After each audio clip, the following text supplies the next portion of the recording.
La parole est à Monsieur Joachim Pueyo.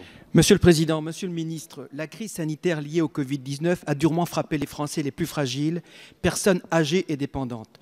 Je tiens ici à saluer toutes celles et tous ceux qui se sont mobilisés d'une manière exemplaire pour faire face à cette situation. Cette épidémie a mis en évidence la fragilité de nos politiques publiques envers ces populations dépendantes. Il est maintenant essentiel de faire un premier bilan de cette crise et d'en tirer les enseignements. Nous avons observé que l'augmentation du nombre de résidents au sein des EHPAD avait mis en difficulté la capacité des personnels à endiguer l'épidémie. D'autre part, les aides à domicile et les soignants ont été parmi les personnes à assurer le lien social auprès des aînés isolés.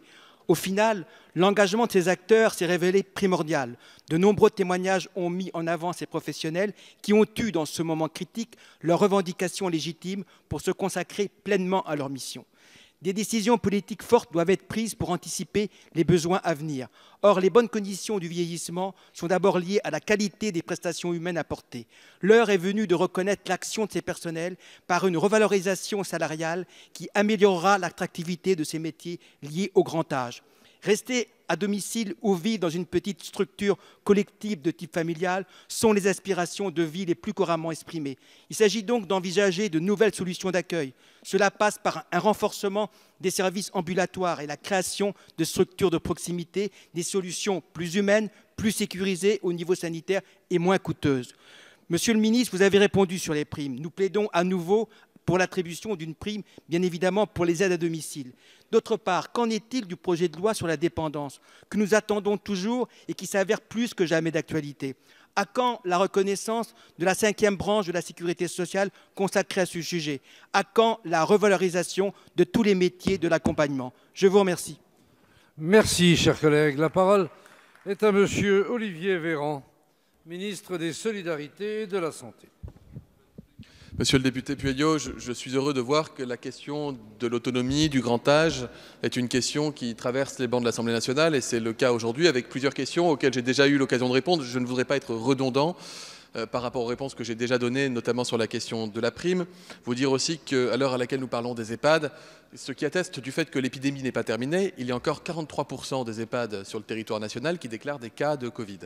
Le dépistage systématique, massif qui a été organisé dans notre pays a porté ses fruits. En Ile-de-France, cela fait déjà plus de 2 semaines que tous les EHPAD de la région ont été intégralement testés, même en l'absence de cas. Et ce sera le cas maintenant sur l'ensemble du territoire, ce qui a permis d'isoler un certain nombre de malades et de protéger les personnes âgées.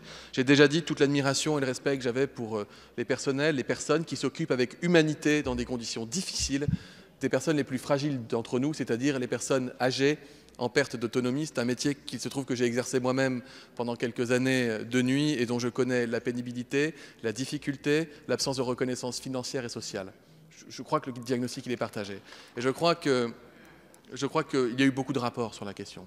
Il y a eu beaucoup de travaux qui ont été conduits sous certains gouvernements, sous d'autres, et que vous appelez à faire aboutir cette réflexion. J'entends votre demande. Et à travers votre question, vous saluez, encore une fois, toute la qualité et les attentes de cette profession du grand âge.